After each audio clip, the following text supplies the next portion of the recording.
Eu conheci o teu pai lá na época em que o Jean Willis cuspiu na cara dele. Eu conheci naquela época. Eu falei assim, gente, tadinho desse homem, né? Levou um cuspe na cara dessa outra bicha insuportável, que nem eu que sou bicho aguento. Porque assim, é engraçado, sabe que o Jean Willis, nem os gays gostam dele. E depois que eu conheci esse, que eu vi que realmente ele não é isso que as pessoas apresentam, aí eu quis meio que adotar, né? Na verdade foi eu que adotei. Então, assim, eu não quero que as pessoas venham me falar que eu sou gay e que eu sou uma vítima da sociedade, amor. Eu sou hoje o maior maquiador do Brasil. Gente, nem mais entendo. Na minha época era viado, sapatão e bi, né? Que na verdade o bissexual era tipo assim, meio que era um viado, mas não queria assumir de vez, então ele era bissexual. Todo esse trabalho exagerado de militância gera-se uma rejeição. Por exemplo, esse negócio agora de racismo tá tão insuportável na minha empresa. Na minha empresa, a maioria dos meus funcionários são negros, mas eu não contratei eles porque são negros, eu contratei eles porque são eficientes e, coincidentemente, a maioria deles são negros. Ou você está na internet militando, ou você está trabalhando, produzindo. Então, assim, essas pessoas, elas não produzem, a vida delas é fumar maconha, ficar em casa, sei lá, fazendo umas coisinhas nada a ver, militando, lacrando, né? Não produzem, então como não produz, não tem ticket. Se você para ver assim, a oposição hoje, eles não têm interesse nenhuma em punir pedófilo ou estuprador, eles não têm. Brasília, a cidade que determina o rumo dos 210 milhões de brasileiros. Um lugar que desperta desconfiança em muita gente, e não é sem razão, você sabe do que eu estou falando. Mas nos últimos tempos, o Brasil está começando a mudar, e goste ou não, essa mudança passa por aqui. Em uma era de fake news, onde a credibilidade da grande mídia se destrói a cada dia, o cidadão quer conhecer de perto a verdadeira revolução que vem ocorrendo em nosso país. Políticos, artistas, ativistas, personalidades de diversos setores que impactam a vida do povo brasileiro vão estar aqui. E você vai conhecer a verdade, descobrindo o que o Brasil precisa saber.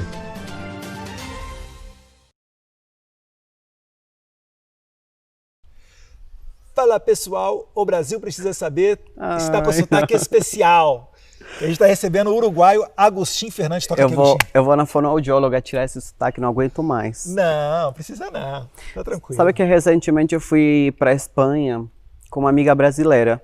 A gente chegou lá, eu me rehusava a falar espanhol. E ela assim, por favor, pede esse prato aqui do cardápio para mim. Eu falei, não, porque se eu começar a falar espanhol, o meu sotaque ele fica muito acentuado e eu volto pro Brasil e as pessoas ficam perguntando de onde que eu sou. Mas fala pessoal aí, de onde é que você é, Agustín? E um pouquinho também da sua trajetória até vir pro Brasil.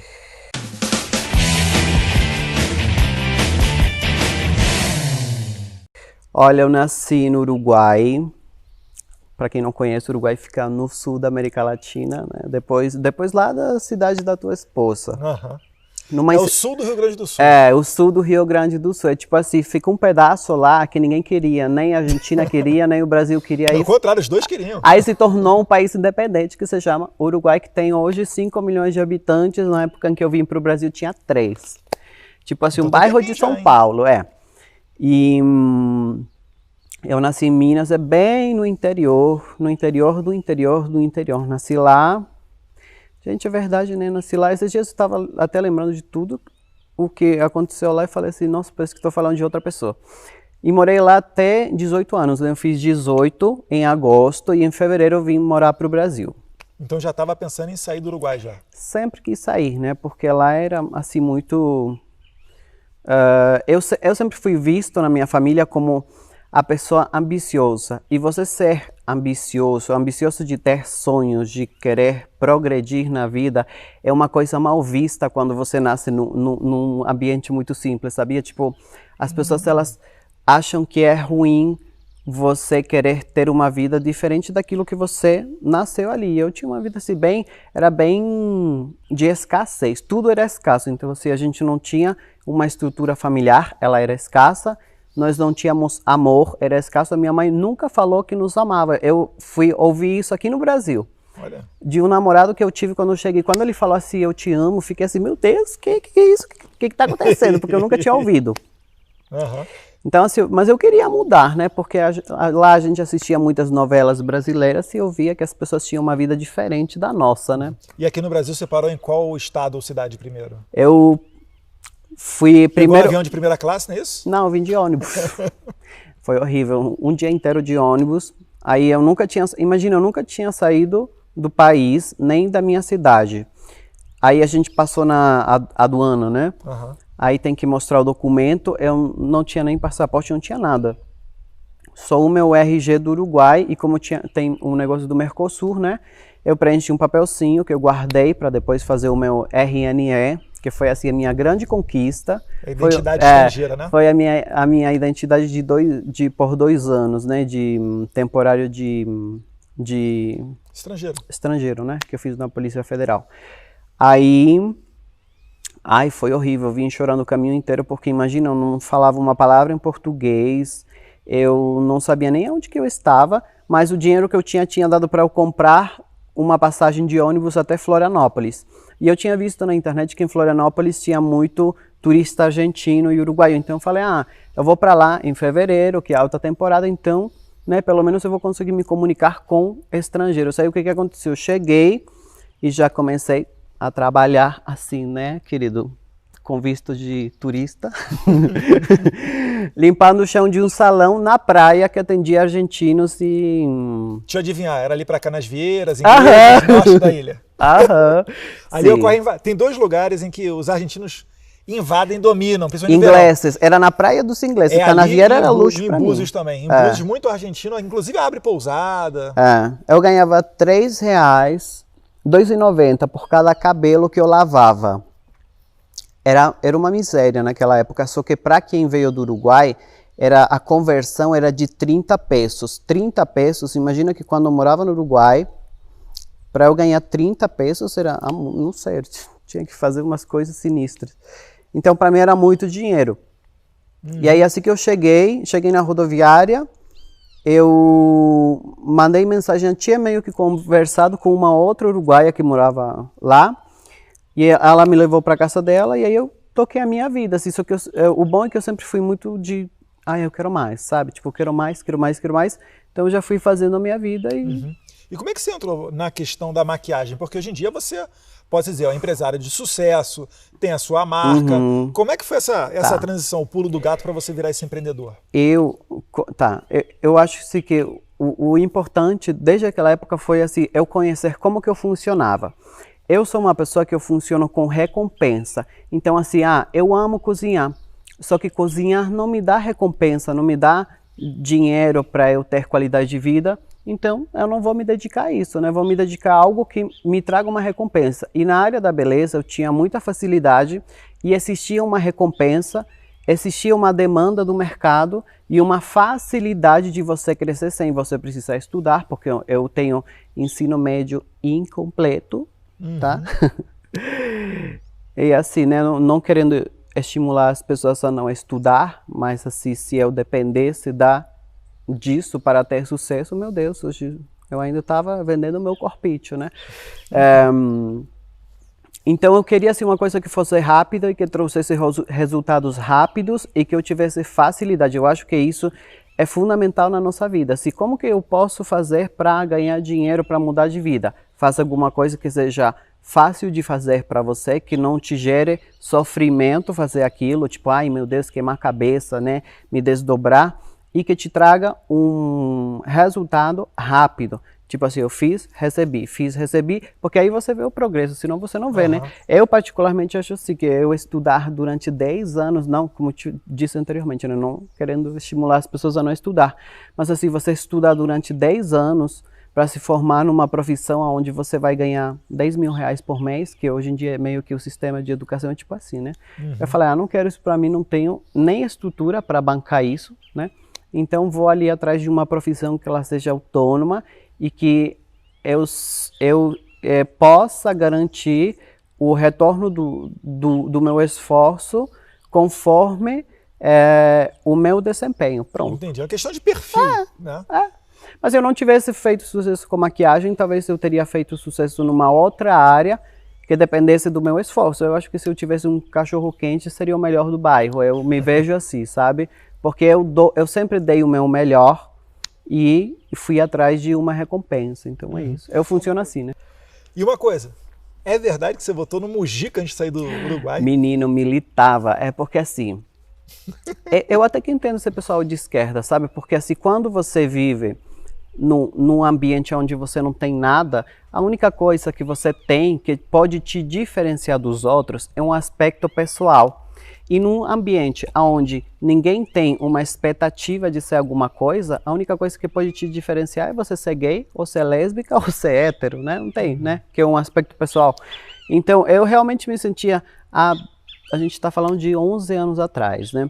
Me sentia identificado quando alguém falava para a classe, naquela época era GLS, né? Agora tem um monte de siglas. LGBTQI... A mais, que nem eu, gente, nem eu mais entendo. Na minha época era viado, sapatão e bi, né? Que na verdade o bissexual era tipo assim, meio que era um viado, mas não queria assumir de vez, então ele era bissexual. Agora tem de tudo, tem até intersexual, que é a pessoa que ela a cada momento. É a cada momento. O negócio é estranho, né? Será que eu sou intersexual, gente? E te falar. Não, falando sério, vamos falar sério. Não, mas então, você votou no Mujica, né? Que foi presidente do Uruguai, de esquerda, Folha de São Paulo, aquela coisa toda. Eu votei.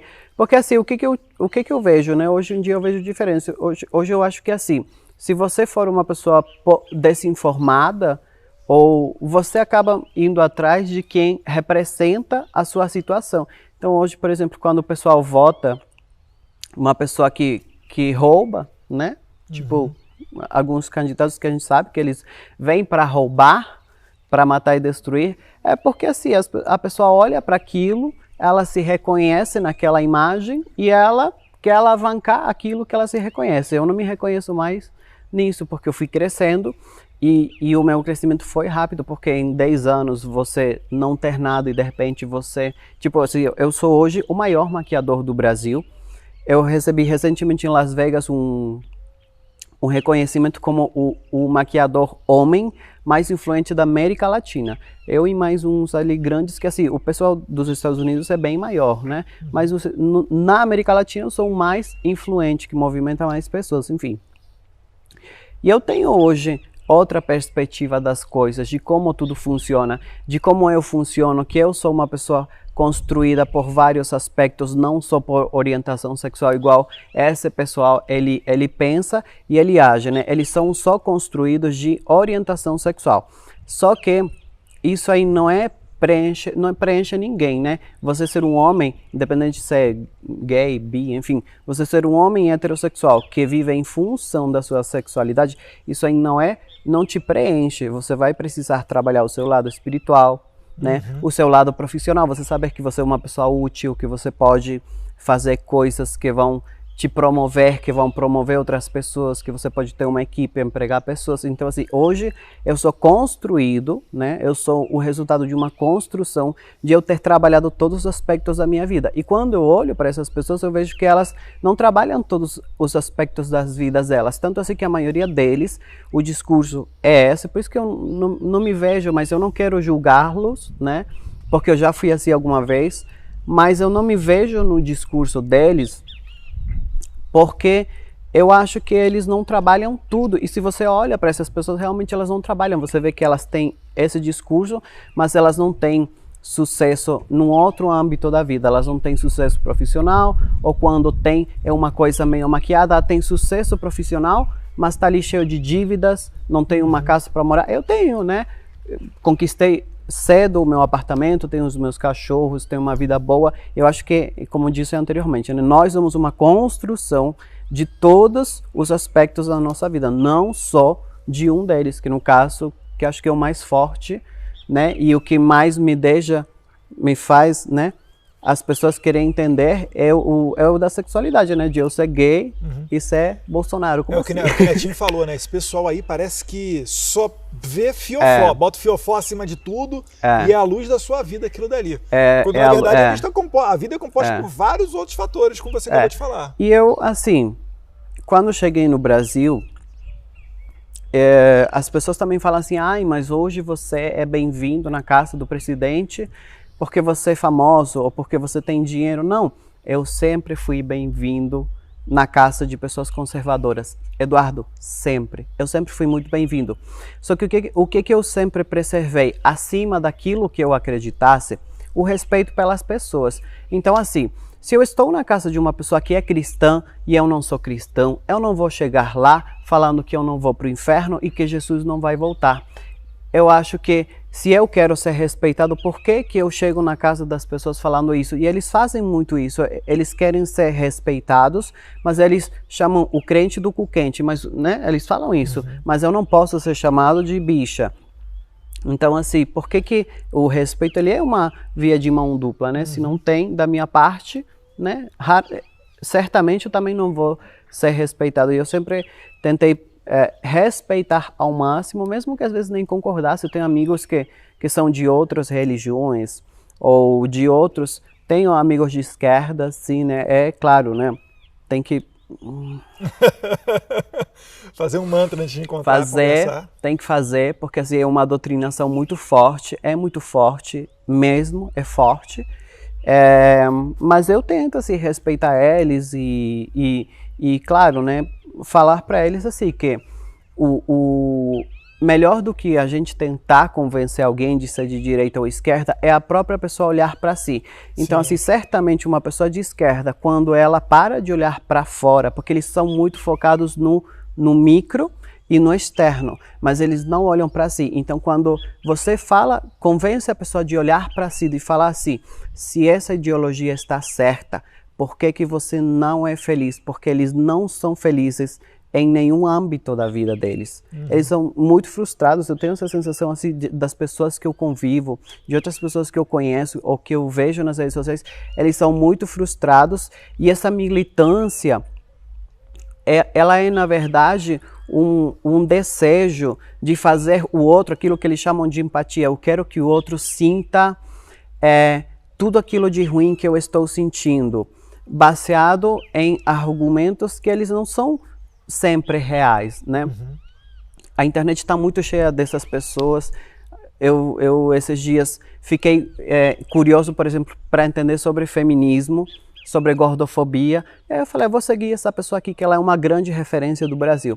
Fiquei uns 6 meses acompanhando o discurso. Eu cheguei à conclusão do seguinte: Eduardo, a pessoa ela teve um relacionamento com um homem, que o cara era uma bosta, ela tentou emagrecer e não conseguiu, então ela isso gerou um sentimento de frustração muito grande, porque ela não conseguiu emagrecer para ter um corpo padrão e fez uma escolha errada na hora de se envolver com alguém. Então hoje essa pessoa ela milita para fazer todas as mulheres acreditarem que nenhum homem presta e que ninguém precisa ter um corpo em forma, sabe? Só que imagina que essa pessoa ela está na internet ali trabalhando para que outras pessoas sintam a frustração que ela sente.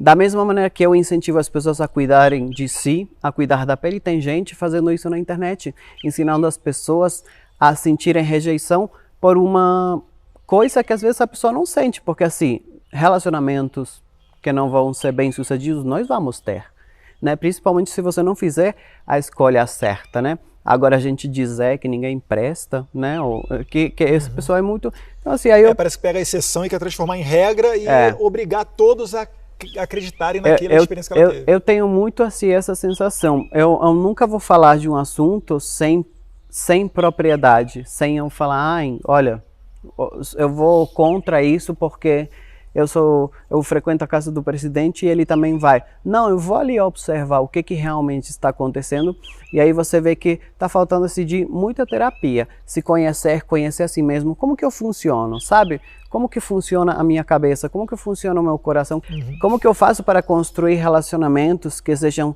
saudáveis. Por que as pessoas falam tanto hoje em relacionamento tóxico? Relacionamento tóxico. O que fazem com o presidente é um relacionamento tóxico. As pessoas ficarem batendo nele o tempo inteiro é um relacionamento tóxico. Então, por que as pessoas lutam contra um relacionamento tóxico e são tóxicas com outras pessoas, né? É muita incongruência, né? E como que a gente chegou nesse assunto, gente?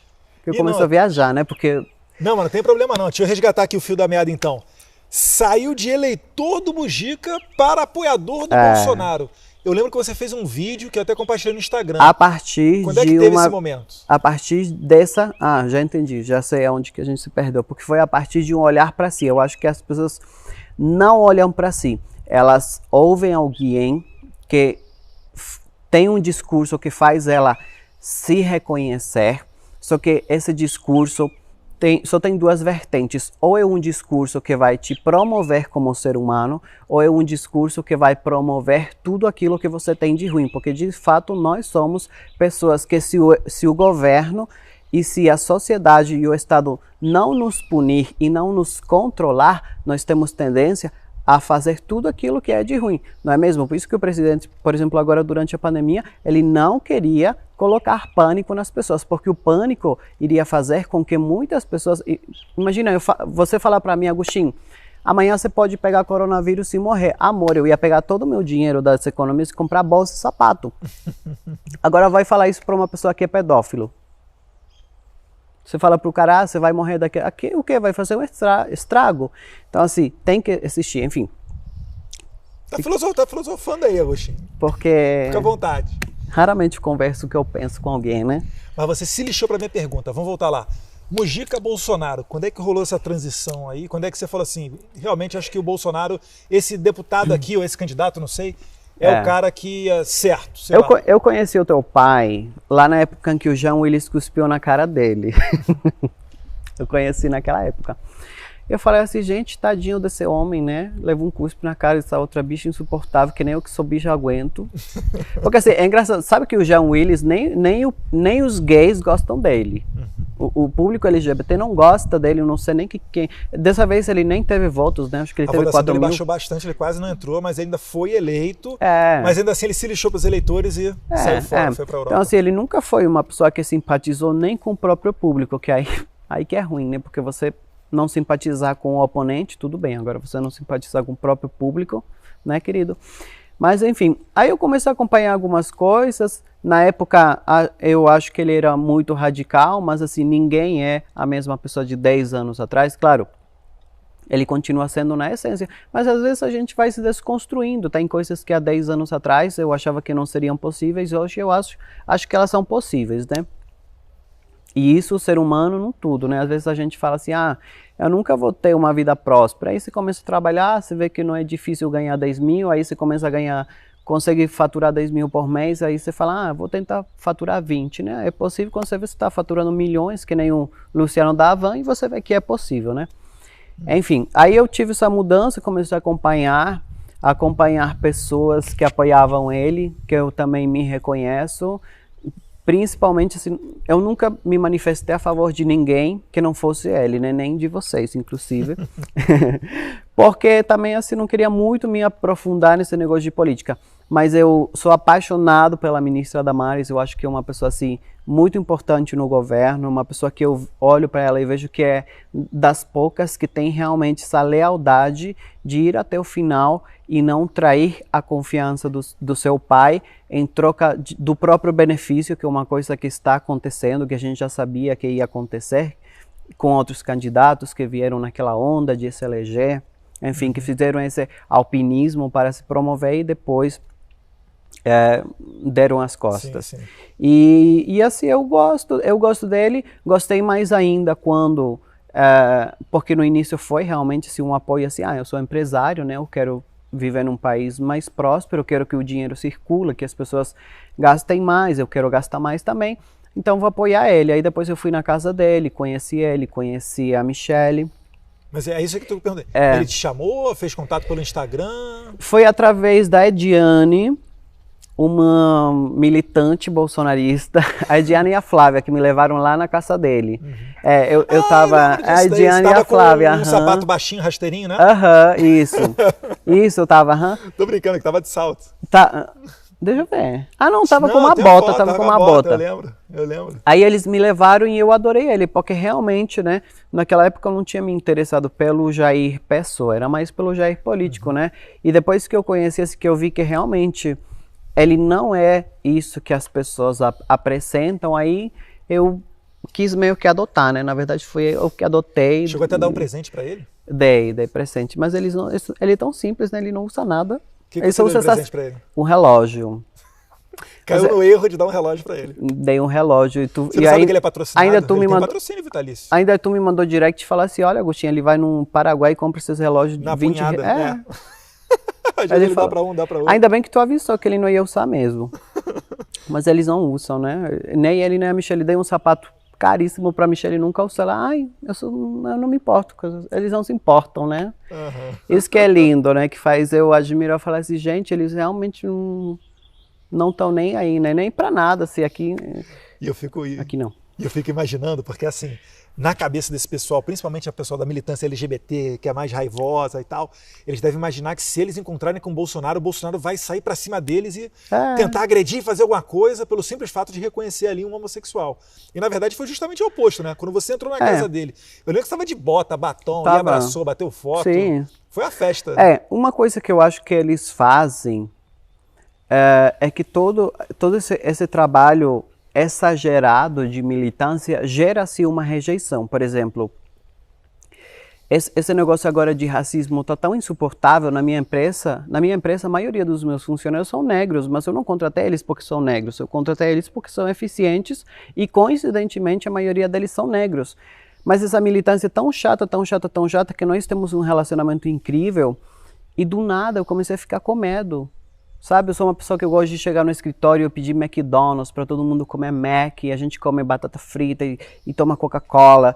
E do nada eu comecei a ficar assim, gente, será que eu tô fazendo alguma coisa que eles acham que, sei lá, que eu olho para eles e eu acho que eles precisam comer um McDonald's, porque o pessoal tá meio piradinho da cabeça, né? Entendi. Então, às vezes eu acho que essa militância, ela gera uma rejeição que às vezes nem é nossa, né? Esse fato de você chegar nos lugares e querer militar porque você é LGBT, pode às vezes gerar uma rejeição por parte de uma pessoa que ela nem é homofóbica, que ela nunca foi homofóbica, mas ela começa a ficar neurada com isso e acaba preferindo não se envolver tanto, assim que aconteceu com o Neymar esses dias. O cara era super de boa e do nada ele foi gravar uma entrevista de TV e pediu que o maquiador fosse homem, porque ele ficou com medo de ser uma mulher e aconteceu o que já aconteceu com ele, então assim, tem que tomar cuidado, né? Tem que tomar cuidado com essas coisas. Mas esse é o objetivo desse pessoal, né? Quanto mais eles dividirem a sociedade, e se você reparar, antigamente nem existia a palavra homofobia, né?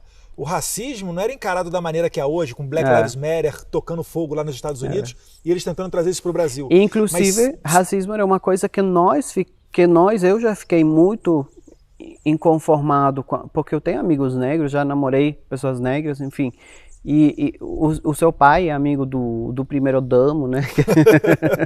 Que inclusive pegou Covid antes da primeira dama, a pessoa ficou até desconfiando do Hélio Negão, ela falou, pô, Hélio, que negócio é esse aí? Tu pegou Covid a primeira dama não. Mas só para concluir, Agostinho, então você vê que a intenção desse pessoal da militância é justamente dividir a sociedade.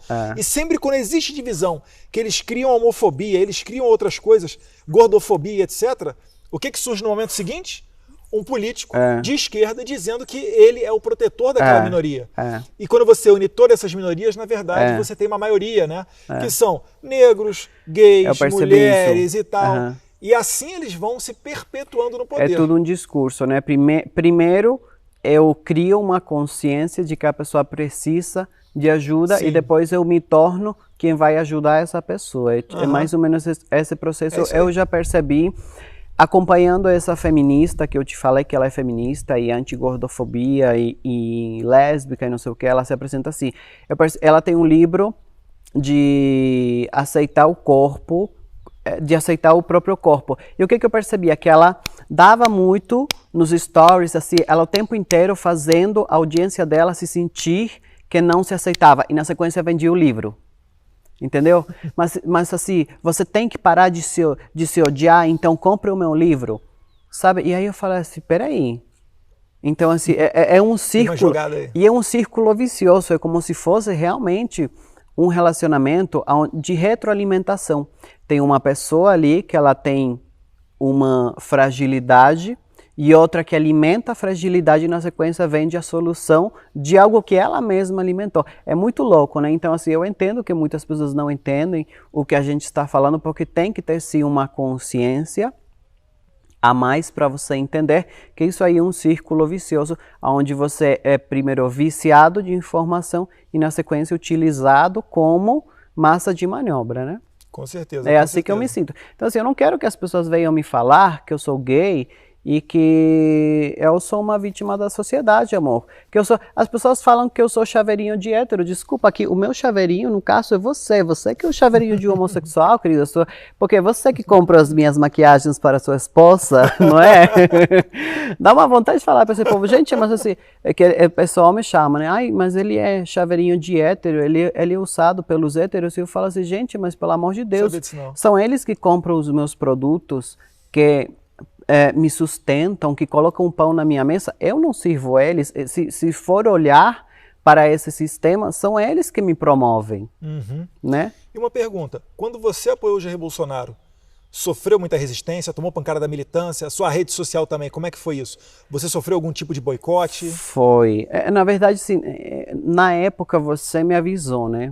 No primeiro vídeo que eu fiz, você falou, ixi, ele não sabe, você falou assim, né, no vídeo que você fez, ele não sabe aonde está se metendo, e eu realmente não sabia.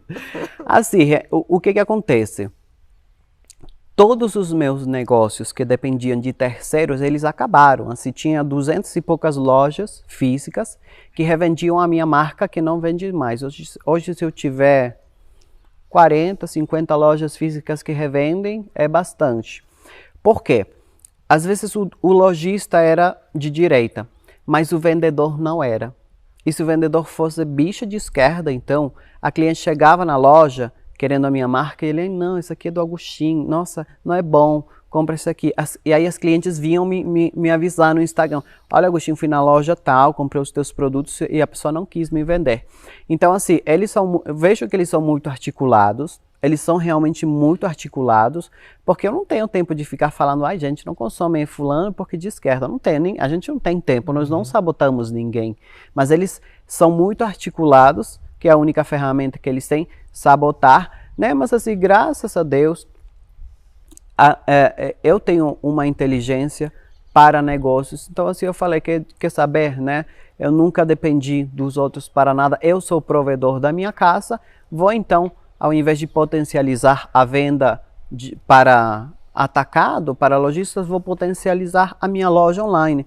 E aí eu fui atrás de me especializar em e-commerce, enfim, potencializei a minha marca e eu não tive queda de faturamento, nunca, né? Eu tive uma queda sim de migrar de público, eu migrei de público, mas o público de esquerda também, que é um público que milita muito e que sabota, é um público que não consome, porque eles não têm bala na agulha, porque assim, ou tem duas coisas, né? Tem duas maneiras de você viver. Ou você está na internet militando, ou você está trabalhando, produzindo. Então assim, essas pessoas elas não produzem, a vida delas fumar maconha, ficar em casa, sei lá, fazendo umas coisinhas nada a ver, militando, lacrando, né? Não produzem, então como não produz, não tem ticket. Então eu perdi uma audiência, mas era uma audiência que não consumia e acabei ganhando uma outra audiência que era eu, né? Embora a maioria da minha audiência já fosse de direita, né? Uma coisa que eu percebi que eu devo ter perdido ali, sei lá, uns 300 mil seguidores em uma horinha, mas até o outro dia ganhei tipo 1 milhão, assim, em 24 horas. Eu lembro que eu fiz esse comparativo logo depois do seu vídeo, fez. Né? E hoje em dia você tem quantos seguidores no Instagram, sabe? 2,7. Eu aumentei assim 1,5 milhão. 1,5 milhão, né? Perdi, assim, claro, naquela época, como não era muito politizado, eu gostava do Jair, mas assim, eu nunca fui muito de manifestar opinião de nada, tanto assim que o que mais chocou as pessoas foi que eu me posicionei politicamente, porque até então eu só falava de maquiagem, ninguém sabia como eu pensava ou como eu funcionava. Nem os meus amigos, eu também não tinha paciência, né, para sentar e conversar. Perdi muitos amigos, mas eu posso dizer aqui para vocês quais foram os meus amigos que eu perdi. Amigos de anos, mas eram amigos que a gente saía para jantar, eu que pagava a conta. Amigos que iam na minha casa, usavam as minhas roupas, meus perfumes, porque eles... Resumindo, tudo esquerdista. Porque assim, o que acontece? Eles vão atrás de uma ideologia que faz ele se reconhecer em vários aspectos de si. Então, assim, qual que é o aspecto de si que é muito forte? Eu preciso receber.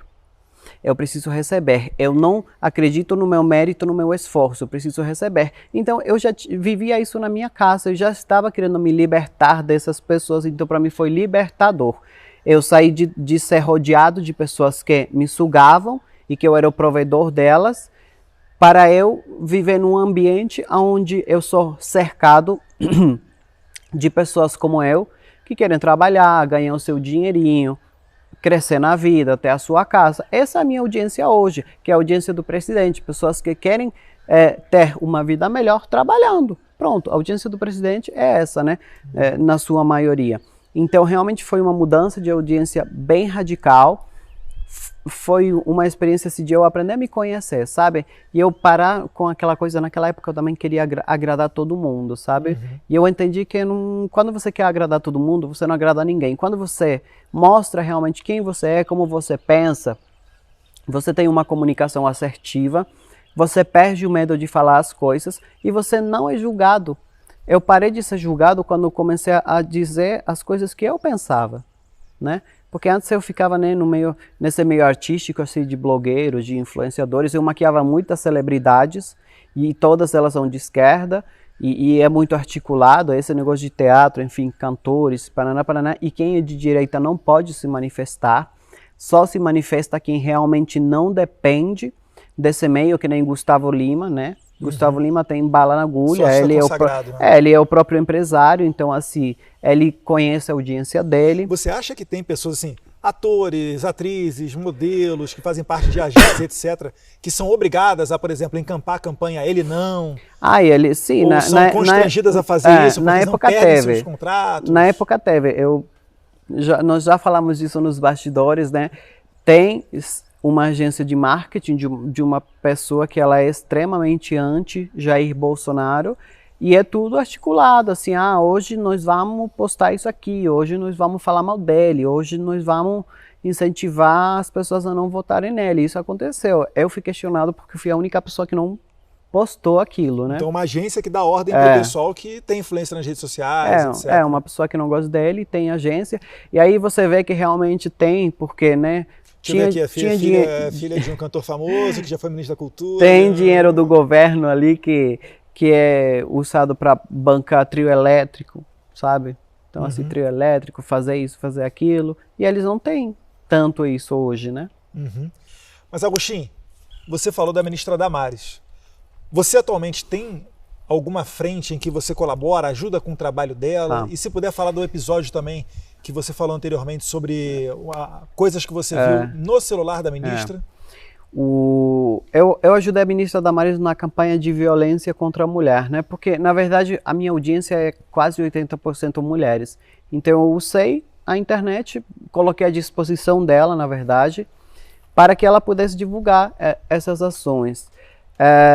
E eu conheço ela, eu sou apaixonado por ela, uma pessoa que eu gosto muito. Quando eu conheci ela, né, eu também assim não tinha muita noção, porque uma coisa é a gente ver de fora, outra coisa é você ver de dentro, o que realmente aquela mulher passa, assim, ela tem no celular dela, ela recebe denúncias. Então, assim, por exemplo, pedofilia, ela recebe denúncias, né, é uma, como que se fala quando é um grupo, assim, que não é, que as pessoas acham que são pessoas aleatórias em alguns lugares, não, é uma rede, né. E ela recebe assim material. Depois eu tive uma outra funcionária na minha empresa que ela estava estudando enfermeria e ela trabalhou comigo durante esse período e ela me falou: olha, Agostinho, no hospital que eu estou fazendo estágio, a gente recebe homens que estavam estuprando um bebê e o bebê morreu enquanto estava sendo estuprado. Então, assim, tem coisas que as pessoas não têm acesso, né? Elas nem imaginam o que pode acontecer agora. Esse estupro dessa menina, né, que estava grávida de 10 anos, chocou as pessoas. Isso é uma coisa que a ministra Damares recebe 24 horas por dia. Ela se manifesta, tem que ser radical, porque não tem esse negócio de você ser tolerante, ou você é pró ou você é contra, né? Pedofilia, enfim, todos esses tipos de abuso. E eu fiquei bem chocado, assim, eu achei forte, eu acho que o lugar que ela ocupa não é para qualquer um, Acho que você tem que ser uma pessoa assim, bem forte.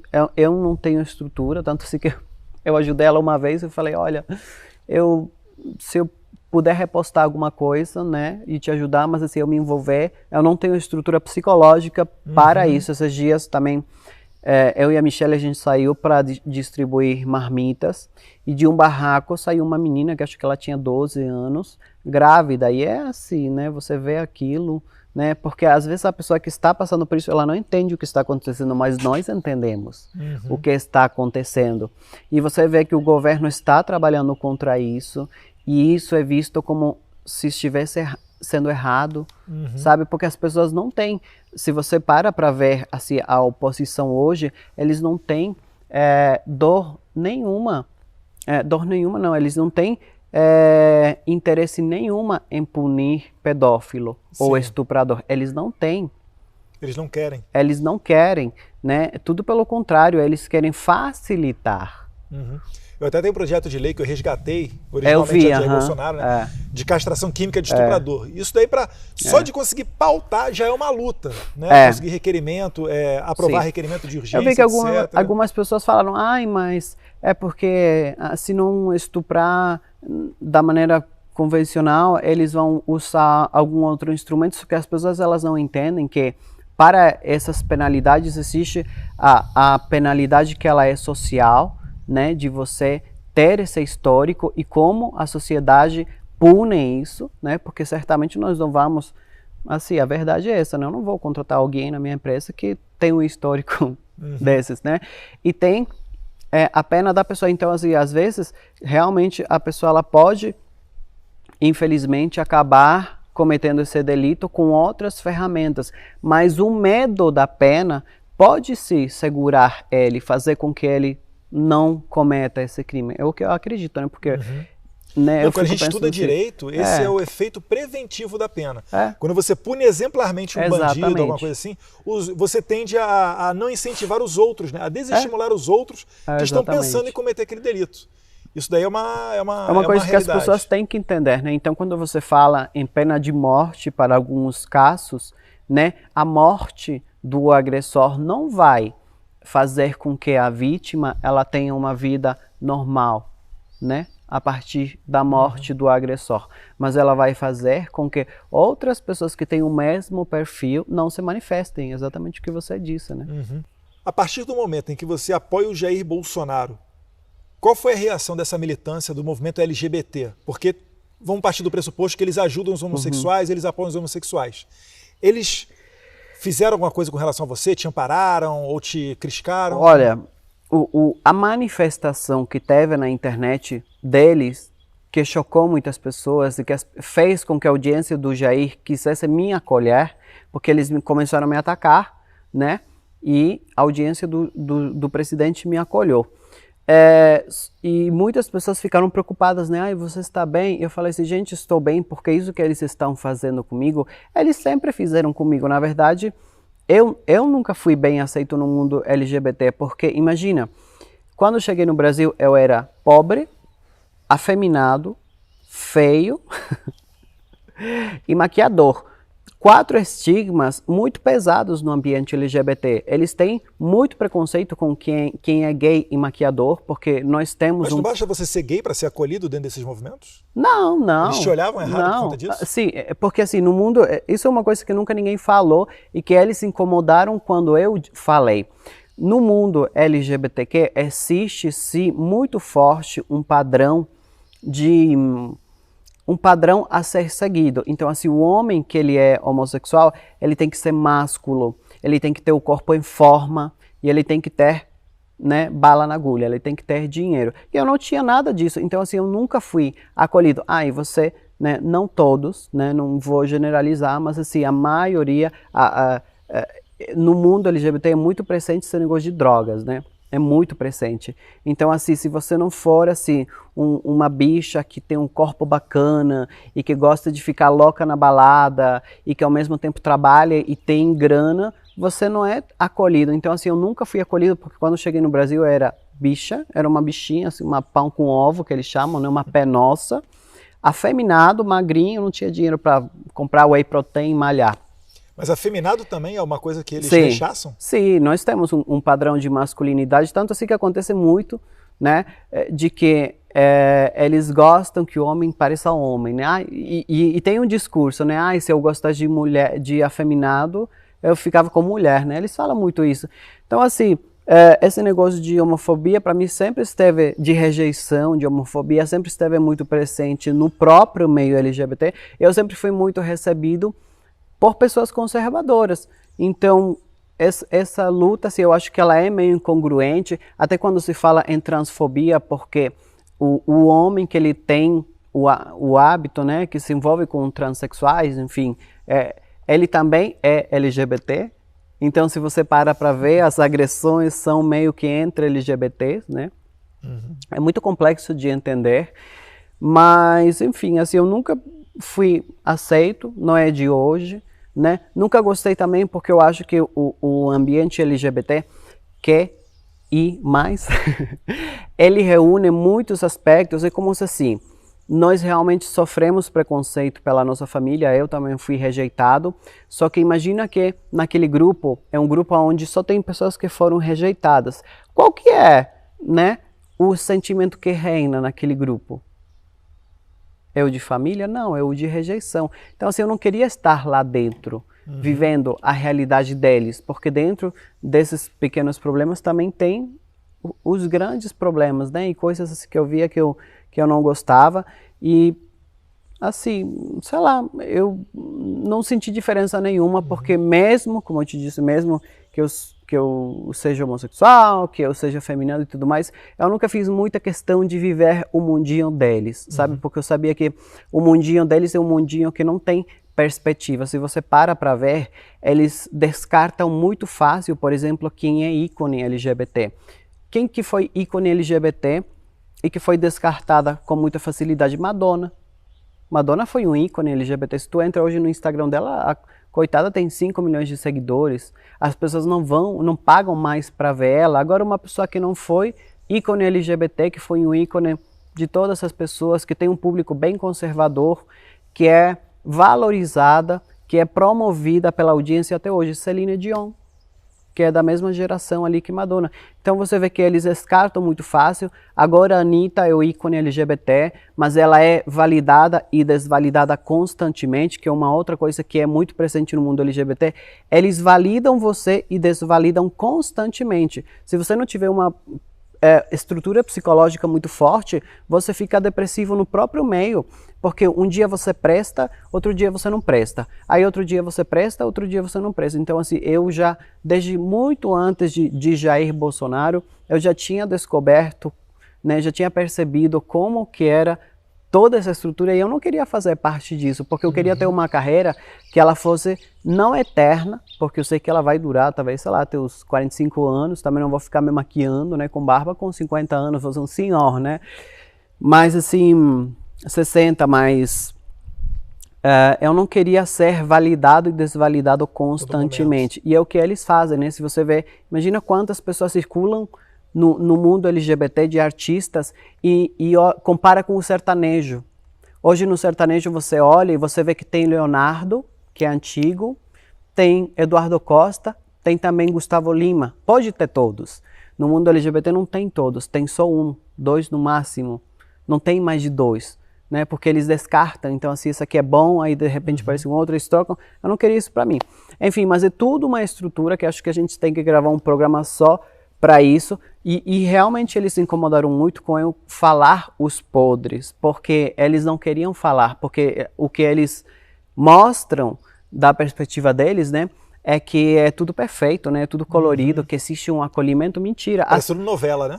As próprias casas de acolhimento para mulheres transexuais são quem ajuda, às vezes são até pessoas da igreja, são pessoas conservadoras. Eu conheci uma casa de mulheres trans, que quem me levou para lá foi uma mulher extremamente conservadora. O marido dela é extremamente conservador, foi antes das eleições, né? E depois, enfim, eu descobri que eles eram também bolsonaristas e tudo mais, né? A igreja fez um trabalho lindo também, então, né, você vê ali que não é tudo isso que eles falam. Se fosse, talvez eu teria ficado confuso, talvez eu teria ficado meio assim, né? Ah, não, porque isso aqui é um ambiente bacana, né? Um ambiente que realmente acolhe, que nós temos aqui coisas que talvez as pessoas conservadoras não vão nos fornecer, mas não é, nunca foi. Não, a igreja, na verdade, é o que mais acolhe. Drogado, prostituto, tudo. A igreja só acolhe tudo negro, aquilo branco, careca, cabeludo, roqueiro, punk, tudo ali você consegue encontrar dentro da igreja. Mas eu queria voltar um pouquinho, Agostinho, porque você falou uma coisa que parece ser frequente, né? A pessoa se assume homossexual, por vezes a família rechaça, não gosta desse posicionamento, e essa pessoa parte para viver nesse grupo, vamos dizer assim, LGBT Sim. ali, onde existe muito de frustração. Mas você consegue enxergar a importância dos valores familiares numa sociedade? Sim. Sim, por exemplo, o que eu vejo que as pessoas, no geral, né, que conseguem, como eu te falei anteriormente, a gente está falando sempre de se desenvolver como ser humano, né? Então, assim, que conseguem, né? Por exemplo, vários LGBTs ali que eu tenho visto, que eles, mesmo sendo LGBT, eles não ficam muito nesse mundinho LGBT e eles acabam caçando, adotando, formando a própria família. Eu acho que aí tem uma influência, sim, de quem nasceu, quem é LGBT, nasceu num lar conservador, né, ou numa família estruturada e foi acolhido. Eu não concordo realmente, claro, lógico, né, jamais vou concordar com as pessoas rejeitar os filhos, porque às vezes você tem um filho que ele é homossexual, ele é LGBTQ, e ao invés de você acolher, você rejeita. E você está piorando a vida dele, né? Porque ao invés de você acolher, você trazer para o seu lado, sabe? Mostrar para ele da importância de ter uma família, independente dela ser, né? Sei lá, 2 homens, 2 mulheres, enfim. Eu acho que isso pode trazer uma saúde de um desenvolvimento que muito melhor do que você rejeitar o seu filho e abrir mão dele para que ele vá para esse ambiente, ele se junte a outras pessoas que também foram rejeitadas, potencialize esse sentimento, porque o que eles fazem é potencializando, estimulando o sentimento de rejeição do outro. Ele fica nesse ambiente ali de desvalidação constante, porque é uma desvalidação em todos os aspectos. Você entra nesse ambiente e de repente você não quer mais ter um relacionamento, você só quer curtir e ter inúmeros parceiros e você não quer mais pensar na sua vida profissional, você só quer ser porra louca e sabe, porque eu já conheci, eu já usei drogas inclusive, tipo assim, dá pra acreditar que eu usei drogas? eu nunca tinha nem fumado, só que eu comecei a frequentar esse meio e o pessoal começou você tem que usar, porque você tem que usar, porque você tem que ser igual a gente, super animado, não sei o quê. E um dia, eu sou super pouco influenciável, né? Mas um dia eu não estava bem, eu acabei aceitando e tive uma experiência péssima, fiquei 4 dias na UTI, porque imagina, eu nunca tinha usado nenhum tipo de drogas. Então ali, nesses 4 dias também, eu tive uma reflexão muito profunda de como eu realmente precisava separar o joio do trigo. E eu entender, sim, que tem famílias que vão nos rejeitar, normal, acontece, na verdade é normal, né? Às vezes até a nora, né, o sogro, não gosta de você e você nem é LGBT, entendeu? Mas que eu não queria fazer parte disso, não, porque era pesado demais para mim. É isso que eu tento mostrar para as pessoas, né? Que elas têm que procurar o equilíbrio, assim, entendeu? Lógico que, ok, né? Realmente você nascer dentro de um lar onde o teu pai e a tua mãe são protestantes, né? Ou dessas religiões que são extremamente radicais, assim, que eu conheço, que eu também frequento a casa dessas pessoas, mas eu sei que são pessoas que elas vivem arrisca o que está na Bíblia. E tem outras pessoas que são um pouco mais flexíveis, assim, que elas, né, seguem, mas elas também não ficam julgando, porque a verdade é essa, né, amigo, que a Bíblia tem uma coisa, o mundo tem outra, e aí a gente meio que vai andando assim, né, e tentando, porque a gente sabe que o caminho de Deus é mais saudável, mas assim, o mundo é maravilhoso, tem várias coisas bacanas, eu adoro, por exemplo, sou uma pessoa pecador. Muito... Quem não gosta, né, gente? Então, assim, eu acho que é isso, né? Eu acho que tem que ter esse equilíbrio. E Agostinho, já foi bicha pão com ovo já e hoje em dia meu é um Deus. empresário de sucesso. A gente falou muito de maquiagem, mas isso que revoltou eles. Eles não esse sucesso tinham... incomoda eles. Sabe o que eu senti? Só para finalizar, que eles não têm, até hoje, eles não têm um LGBT que seja, assim, admirado pela inteligência. Eles não têm.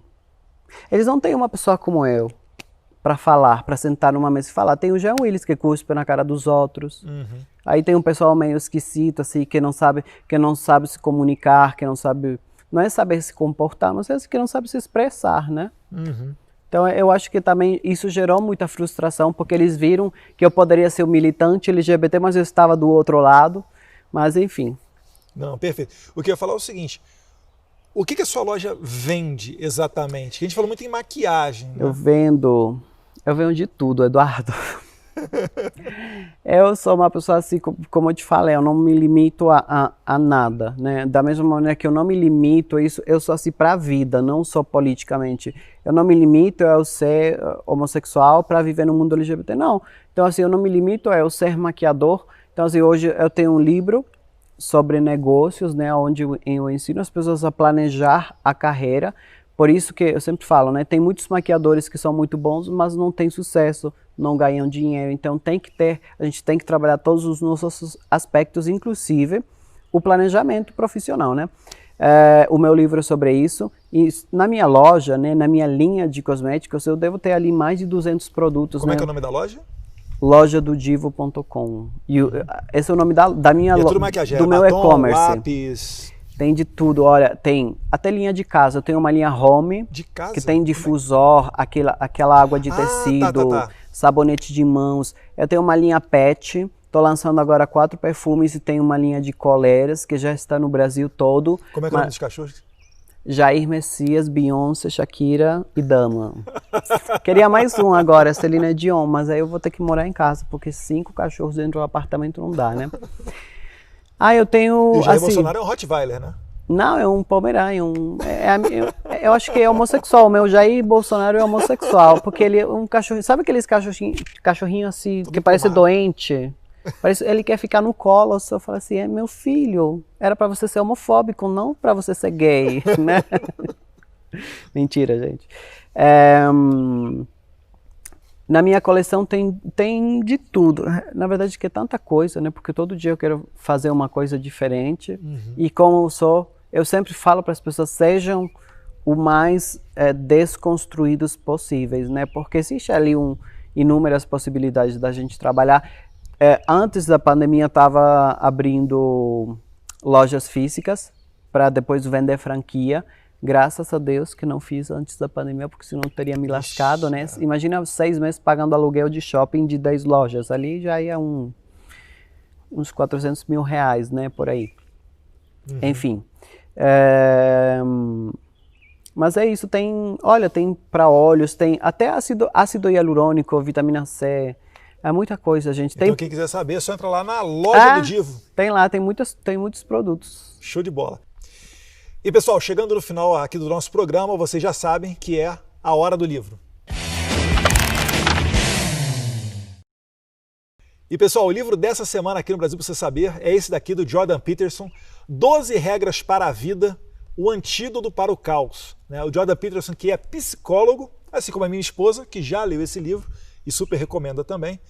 E ele dá aqui várias lições de vida, ele coloca 12 regras, mas uma das concepções é que ele diz ao jovem que antes dele tentar mudar o mundo e, vamos lá, usar o politicamente incorreto, né? E cagar regra para a vida dos outros, ele tem que começar arrumando a sua cama, arrumando o seu próprio quarto.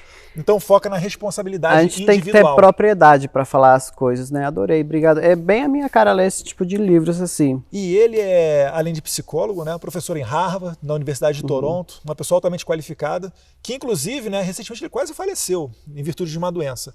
Tem uma rede social também bem interessante para caso alguém queira seguir. Um antídoto para o caos, legal. Agostinho, considerações finais. Eu queria que você mandasse um recado para as pessoas que estão em casa, que são empreendedoras e estão, nesse momento de pandemia, sofrendo com essa crise. O cara está desempregado, teve que fechar a sua loja, teve que se reinventar.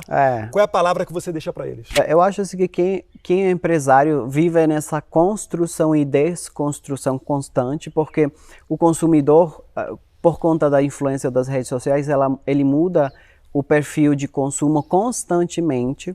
Então, assim, as pessoas, eu acho que elas não podem se declarar quebradas, né? Elas têm que ir atrás de uma nova via de consumo, né? Eu senti isso, assim, por exemplo, eu durante a pandemia, os primeiros dias que eu me deixei influenciar pela mídia, eu fiquei meio neurado contando mortes e casos de infectados, assim, a minha loja parou de vender. Aí eu falei, quer saber, eu vou continuar trabalhando como se nada, não como se nada acontecesse, né, mas me readaptar a essa nova realidade.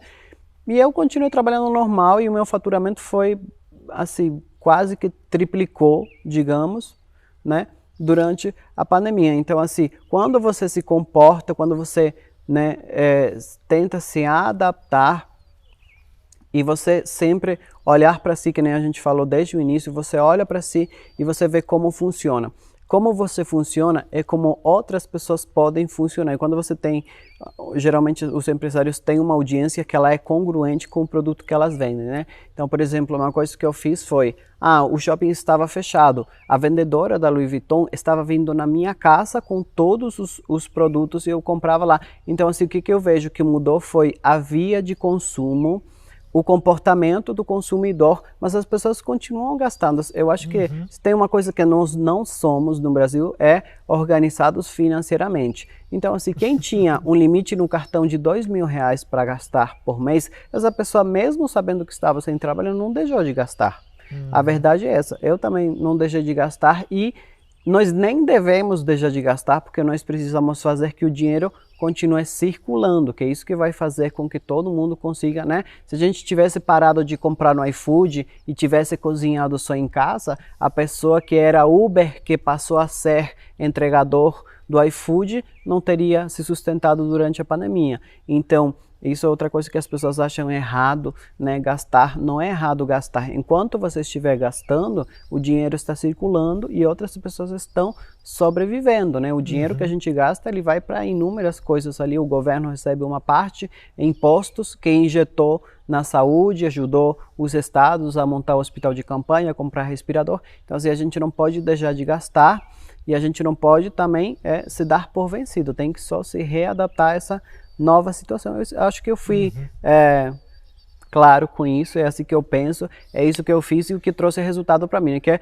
a base de tudo para mim é assim, não adianta a pessoa ter um discurso bonito e não ter resultados, né? A gente tem que ir atrás de pegar informação e conteúdo de quem tem resultados, de quem coloca em prática e funciona, né, Eduardo? E certamente o Agostinho aqui tem resultados, né? Parabéns aí pela sua loja empreendedora, né? Foi demais esse bate-papo aqui. Agradecer. Obrigado. De coração. Adorei. Não pega não, né? Pra fazer assim chegar. É verdade, não pega, né?